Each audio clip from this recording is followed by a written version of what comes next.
माझे मार्केट या आपल्या चॅनलमध्ये तुम्हा सर्वांचे स्वागत आहे. उद्या कशा पद्धतीचं कामकाज मार्केटमध्ये एक्सपेक्टेड आहे आपल्याला. त्या अगोदर जर तुम्ही कालचा आपला वीकली ॲनालिसिसचा व्हिडिओ पाहिला नसेल ना, तर तो एकदा पाहून घ्या. म्हणजे तुम्हाला एक क्लिअरिटी येईल की आपण जे काही इथे बोलतो ना डेली ॲनालिसिसमध्ये, त्याचा संदर्भ काय आहे किंवा त्याच्या महत्त्वाच्या ज्या मेजर सपोर्ट किंवा रेजिस्टन्स लेवल काय आहेत ना, ते समजतील. त्याबरोबर कालच्या व्हिडिओमध्ये आपण हेही डिस्कशन केलं होतं की आज कशा पद्धतीने कामकाज होऊ शकतं. आजच्या कामकाजासाठी क्लिअर आपण जे काही डिस्कशन केलेलं होतं किंवा त्या व्हिडिओमध्ये चर्चा केली होती ना, अगदी तसंच होताना पाहायला मिळालं. काल आपली काय अपेक्षा होती की इथे मार्केट जे क्लोजिंग आहे ना, ते थोडंफार फ्लॅट ओपनिंग नंतर किंवा गॅप अप नंतर थोडंफार वरती यायला पाहिजे. म्हणजे वरती आल्यानंतर काय होईल, हा जो सेलिंग एरिया बनलेला आहे ना, तिथे एकदा मार्केट आल्याच्यानंतर नवीन सेलर्स ज्यावेळेस एंट्री करतील त्यावेळेस आपण पुट साईडचा ट्रेड घेणार आहे. कॉलसाठीचा काही संदर्भच नव्हता. अगदी 920 930 जर ब्रेक झालं तरच आपला कॉलचा ट्रेड आज बसणार होता. पण आज झालं काय, सकाळी जर तुम्ही पाहिलं ना, तर गिफ्ट निफ्टी बऱ्यापैकी रिकवर झालेली होती. 5-10 पॉईंट प्लसच होते आणि बाकीचे ग्लोबल मार्केट सगळे प्लस होते. तरीही एक गॅप डाऊन ओपनिंग आपल्याला पाहायला मिळालं.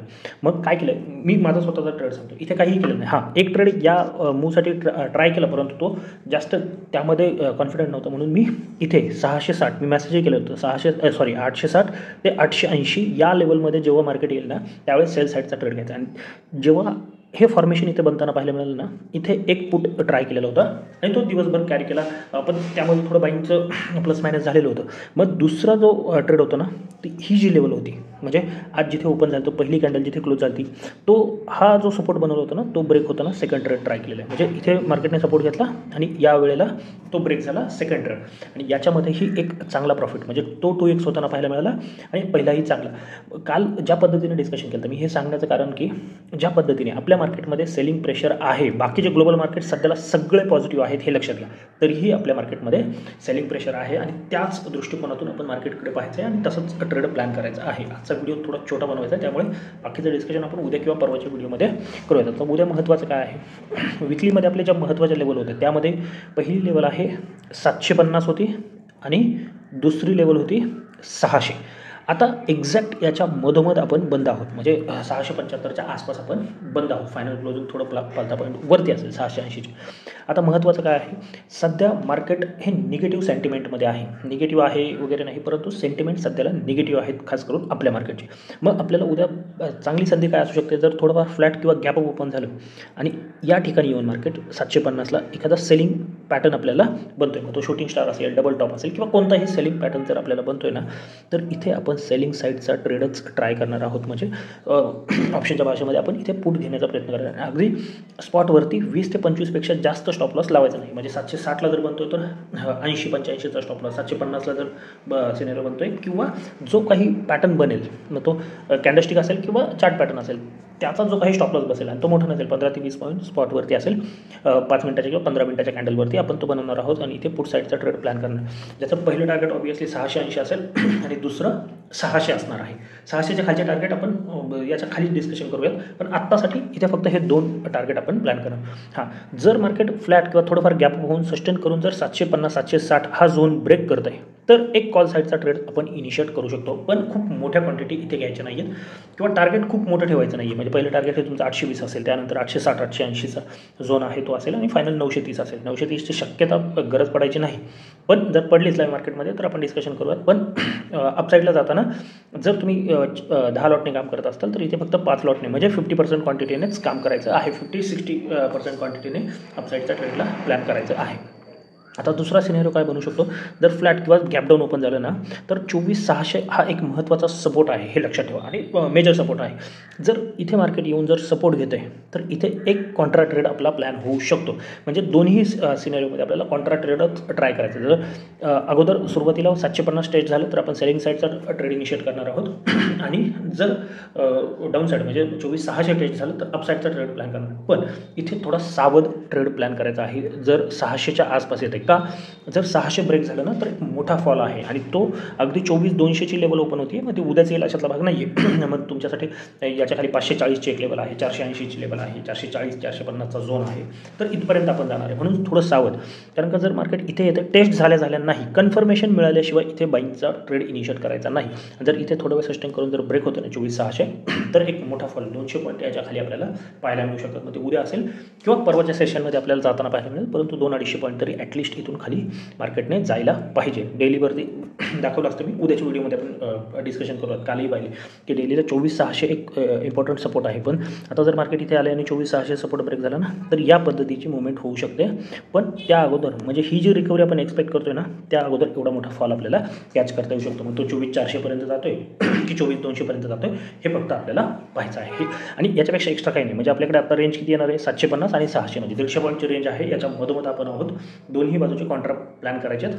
फक्त जर पुट साईडचा ट्रेड प्लॅन करतोय तर पूर्ण क्वांटिटीने, कॉल साईडला 50% क्वांटिटीने आपण उद्याचे दिवस निफ्टीमध्ये ट्राय करणार आहोत. आता बँक निफ्टीमध्ये काय होऊ शकतं, बँक निफ्टीमध्ये ही प्रेशर पाहायला मिळतो. खास करून बँक निफ्टी स्ट्रॉंग होती, निफ्टीच्या तुलनेमध्ये बँक निफ्टी स्ट्रॉंग होती, अजूनही आहे. पण काय झालं, कोटक बँकचा रिझल्ट आला, खूपच खराब आला. म्हणजे अगदी 7-8%चा फॉल आपण कोटकमध्ये पाहिला. बाकीच्या बँक चांगले होते, परंतु तो प्रेशर आणि सेंटिमेंटमुळे बँक निफ्टीने प्रयत्न केले. म्हणजे first time, second time, third time 2-3 प्रयत्न झाले बँक निफ्टीचे वरती जाण्याचे, परंतु ते फेल होताना पाहायला मिळेल. हां, बँक निफ्टीमध्ये माझा ट्रेड थोडा मिस झाला. ऑलरेडी BTST होता पुटचा, त्याच्यामुळे या गॅपडाऊनला चांगली संधी मिळाली. पण मी एक्सपेक्ट करत होतो की 56,600 ते 650 या झोनमध्ये आल्याच्यानंतर सेलिंग साईडचा ट्रेड बनेल. पण त्यांनी 578 बहुतेक हाय आहे आणि तिथून फॉल आला, त्याच्यामुळे तो कॅच करता आला नाही. आणि इथे मग निफ्टी आणि सेन्सेक्स दोन्ही घेतल्यामुळे बँक निफ्टी थोडं अवॉइड केलेला आहे आजच्यासाठी. आता उद्या काय संधी असू शकते, 56,600च्या वरतीच बँक निफ्टीमध्ये काहीतरी चांगलं बाईंग होऊ शकतं. पण ॲटलिस्ट काही नाही म्हटलं तरी 56,200 ही जी लेवल आहे, याच्यावरती तुम्ही निघल्याच्यानंतर 50% क्वांटिटीने ट्राय करू शकता. आता 56,000च्या आसपास आहोत. 56,200च्या वरती जर निघतोय तर 50% क्वांटिटीने ट्राय करा. 150 पॉईंटचे 2 टप्पे, म्हणजे 56,350 आहे आणि 56,500 आणि त्यानंतर 56,600, 600-650 हा झोन घेऊन आपण चालू शकतो. अपसाईड थोडी लिमिटेड आहे, सेलिंग प्रेशर आहे, म्हणून तेवढं लक्षात ठेवायचं आहे. तेही फ्लॅट ओपन किंवा गॅप अप नंतर इथे काहीतरी पॅटर्न बनला पाहिजे आणि त्याचा ब्रेकआउट चांगला भेटला पाहिजे, तरच आपल्याला बाईंग करायचं आहे. डाऊन साईड कुठे आहे, तर 56,000 ब्रेक झाल्याच्या नंतर हे विकलीमध्येही डिस्कशन केलं आहे की 56,050, 56,100 हा एक सपोर्ट आहे आणि दुसरा सपोर्ट आहे 55,900. म्हणजे अगदी 150 पॉईंटचा फरक होता या सपोर्टमध्ये. इथे सुद्धा सेकंड सपोर्ट जो आहे तिथे 600चा होता, इथे 55,900 होता, तो टेस्ट होताना पाहायला मिळत नाही. मग हे कुशन आपण मार्केटसाठी देणार आहोत. जरी हा लो असला ना तरी 56,000 ब्रेक होताना, अगदी तुम्हाला ॲग्रेसिव्ह ट्रेड करायचं असेल, फ्लॅट ओपन होतं आहे, थोडं सस्टेन करते आणि 56,000 ब्रेक होताना तुम्ही 50% क्वांटिटी ट्राय करू शकता. आणि उरलेल्या 50% क्वांटिटी हे 55,900 ही लेवल ब्रेक होताना ट्राय करायचे आहे. त्याच्यानंतर 55,600 हे एक टार्गेट आहे, त्यालाही तुम्ही 300 पॉईंट घेता, 150 पॉईंटमध्ये डिवाईड करा. 55,750 आहे, 55,600 आहे, हे 2 टार्गेट आहे. त्याच्याखाली 55,400पर्यंतचा प्रवास आपल्याला बँक निफ्टीमध्ये पाहायला मिळू शकतो. बाकी जे निफ्टीसाठी डिस्कस केले ना, तेच सेन्सेक्ससाठी तुम्ही उद्याच्या एक्सपायरीला यूज करू शकता. अगदीच लेवल सांगायचे झाले सेन्सेक्सच्या, तर सेन्सेक्समध्ये जी डाऊन साईडची लेवल आहे, अपसाईड ॲटलिस्ट 81-150 जोपर्यंत ब्रेक होत नाही, लक्षात घ्या. 81-150 खरं तर आपल्याला वाटतं 81च्या वरती, पण 81-150 ही लेवल ब्रेक होत्या तरच अपसाईडचा चांगला ट्रेड आपल्याला पाहायला मिळू शकतो. हां, जर ट्राय करायचं आहे तर 81,000 ब्रेक होताना 50% क्वांटिटी आणि बाकी 81-150, 81-200 ब्रेक होताना ट्राय करायचे आहे. पण 80-800 ही जी लेवल आहे ती खूप इम्पॉर्टंट असू शकते उद्याच्या एक्सपायरीसाठी. जर 80-800 ब्रेक झालं तर एक चांगली डाऊन साईड आपल्याला पाहायला मिळू शकते. ज्याचं फायनल टार्गेट हे अगदी 80,200पर्यंत सुद्धा पाहायला मिळू शकतं. मग याच्यामध्ये तुम्ही 80-600 आहे, 80-450 आहे आणि 80-500, 450-500चा एक झोन आहे आणि 80-300, 80-200 या टार्गेट तुम्ही प्लॅन करू शकता. पण इथे 80,800 थोडं खूप सेम आकडे येत आहेत, त्याच्यामुळे हे वाटत असेल. पण 80-800 ब्रेक झाल्याच्या नंतरच डाऊन साईडचा ट्रेड प्लॅन करू शकता. म्हणजे इथेही 200-300 पॉईंटचा झोन आपल्यासाठी येत आहे. जर फ्लॅट ओपन होते आणि ब्रेक होते ना तर बेस्ट ट्रेड असेल. जर गॅप डाऊन झालं तर एकदा इथे रिटेस्टला येऊ शकतं आणि मग इथे सेलिंगचा ट्रेड आपण प्लॅन करू शकतो एक्सपायरीचा. बाकी काय असेल तर मी टेलिग्राम चॅनलला नक्की अपडेट करेन. जर ही माहिती आवडत असेल तर नक्की आपल्या चॅनलला सबस्क्राईब करून व्हिडिओला सुद्धा लाईक करा. आजच्यासाठी एवढंच. धन्यवाद. जय हिंद, जय महाराष्ट्र आणि कीप ट्रेडिंग.